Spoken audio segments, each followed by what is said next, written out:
Do you think that there is a disconnect in old ministry and new ministry? I do. Can you speak on it?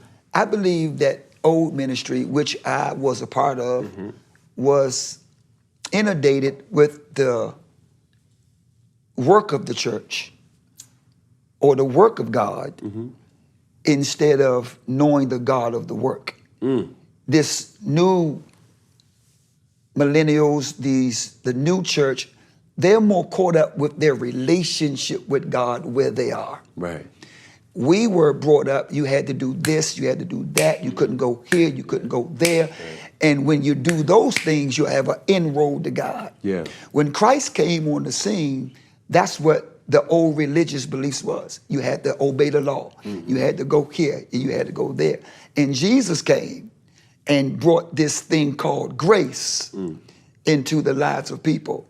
That if you accept the grace of God, because nobody could get the whole law right. Nobody could follow all the rules. And so this relationship with God is not religious. So these young people today, you know, they're not caught up with all the rules and the regulations. They want a relationship with God. They want to know that God loves them where they are. Because all of us, like you said earlier, fall short of the glory of God.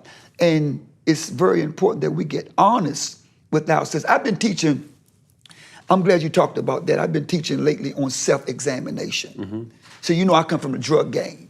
Right? Did not know that. I come from the drug game. I sold dope when I went to Howard University. I started selling You went to dope. Howard? Yeah, I went to Howard. Well, my brother went to HU. Yeah. Or as they say, the real HU. Right, so so in the mid 80s, around 85, crack cocaine hit the scene. Yes, sir. And I got caught up with freebasing. And then I got strung out on cocaine and crack. Yeah. And so, of course, I went through rehabs and I went to jail and I went here and I went there.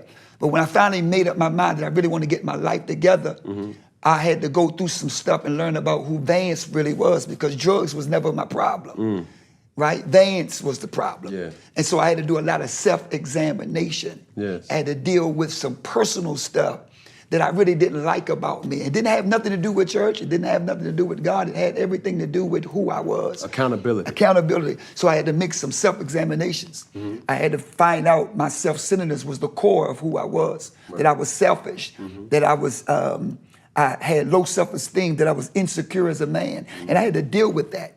And I dealt with that through relationships and resentment and bitterness and anger. And all this stuff was built up on the inside. So I would dress up like Versace on the outside, but I felt like Kmart on the inside. No, you would. Yes, sir. Not Kmart. Kmart. Kmart. It was a facade. And that's what the church looked like. Yeah. The church is an outside job. Yeah. You were talking about Samuel earlier. And Samuel, when he came to choose David for the next king, he said that man looks at the outward appearance. And he had no, so let me get my little flex on right now. Samuel went to, I can't remember the name, but he went into the tribe to ask for the sons. Jesse, sons of Jesse. They kept bringing one. Oh, you gonna like him? He's so strong and that's not him. He was waiting for a sign from God. He sent another one. Boom, another one comes in. He's like, you sure, God? Man, this one here tall. He's strong. He almighty. Not him either. And son after son after son after son after son, he could have brought 1,000 sons. Listen, watch this. I just heard something. That's the distinction between the old church and the new church. The older sons, they looked the part. Yes, sir. But the younger son is the day's church. God looked at his heart. See, we had this form of fashion. You had to go here. You couldn't wear. Women couldn't wear a dress, couldn't wear pants. The outward appearance. So that's what the old church looked like. Yeah. The new church, they just love God. They want God right where they were. David was in the sheep field. Yes, he was. Tending the sheep, picking up sheep dung. Yes, he was. Blowing kisses to God. Saying, the Lord is my shepherd, I shall not want. And Samuel said, that's the one.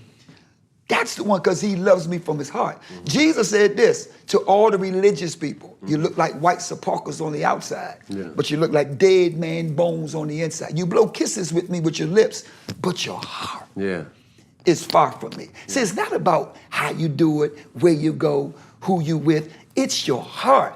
Blessed are the pure in heart, for they shall see God. See, that's what God did. And many of us, even in the church, we need to circumcise the heart. Yeah. We need to pull it back, cut it off, and throw it away. No, man, they don't like that. Circumcise the heart. They That's don't what like the that, Bible Bishop. talks about, getting this clean heart, because Yeah. God ain't looking at our rules and religion. He's looking at our hearts. Yes, sir. And when you got the love of God in your heart, you won't be judgmental. Yes, sir. You meet people where they are. Yes, sir. You love them where they are. Yes, sir. You don't act arrogant. Because when you got the right heart, God says, there's nothing I withhold from you. Man, listen, I think this here recent, you on something right now, Bishop, and I'm trying to keep you in your phase, you know what I mean? Because you feel like you like Samson, you know what I'm saying? Your hair keep growing longer and longer and longer, you keep getting stronger and stronger and stronger, but man, this was placed on my heart a couple days ago. I was talking to a business partner of mine, and I told him, and we have a working relationship, right? And I'm invested in a company that I've known a little of him, but more or less just trying to educate myself with this process. But needless to say, he said something. He said, Cam, he said, bro, you ain't got to worry about ego with me. Because ego for me is an acronym for easing God out. Yes, sir. I said, oh, man, you said something, brother. And I said, man, what you even telling me that, bro, that's my accountability for me to always do right by you. And God, he doesn't, like you said, he doesn't look on the outer realm. He looks at your heart. That's right. And I always tell people that's close to me, I'm not a verbal person. A lot of people may say, man, Cam, bro, you gotta be a little bit more softer, man. You gotta, follow up and do this and do that. I tell even my partner that's in my life right now, I tell her, I said, babe, look, I'm an action person. Just because I don't tell you I love you, I'm gonna show you I love you. Sure. I'm gonna make sure that everything that you need, that's the type of person that I'm gonna be for you, because my father, my earthly father was the person, that's who he was for our family. Sure. You know what I'm saying? But that didn't make him either less to say, I already know if anything hell or high water come down to me, I know my father's gonna be there. My father we've never kissed. We probably, when we hug, it's only on a man hug, you know what I'm saying? We haven't really, had that intimate type of relationship, but I know, and it took me some time to understand that, I know who my father is to me, and I love him for that. Yeah. And I think my mother, she brings out a different side of me, just like anybody else does. So, for that specific moment, I think you have a moment that you have to tap in and say, man, listen, I want to be my best version of myself internally. And every single prayer that I pray, I want people to see the God in me. There's some issues that I have. I've been trying to fight my tongue for years and years, because my younger brother, who did go to Howard, he just graduated with his master's from Auburn. He is now, going to awesome. William and Mary right now. Yeah. He's just been there for a week, I think, right now. But he doesn't curse. Yeah. And I said, man, I admire that, man. But my road to my walk with God is completely different than his walk with God. You know what I'm saying? But your heart, your heart. See, love is the law of Christ's kingdom. That's the one word, love, is the law. Jesus said this one time, man, it blew the disciples' mind, because he said, the world would know that you are my disciples by how you love one another. That's how, not how well you can preach, not how well you can sing, not how well you can administrate, not how well you can do business. They would know that you're my disciples by how you love one another. And that's tough. Yeah. Because people can be flat out crazy. They can. But we gotta love them, or love me through it. And when you have that type of agape love that's unconditional, right? That we can love people through anything. Yeah. And that's the law of Christ's kingdom.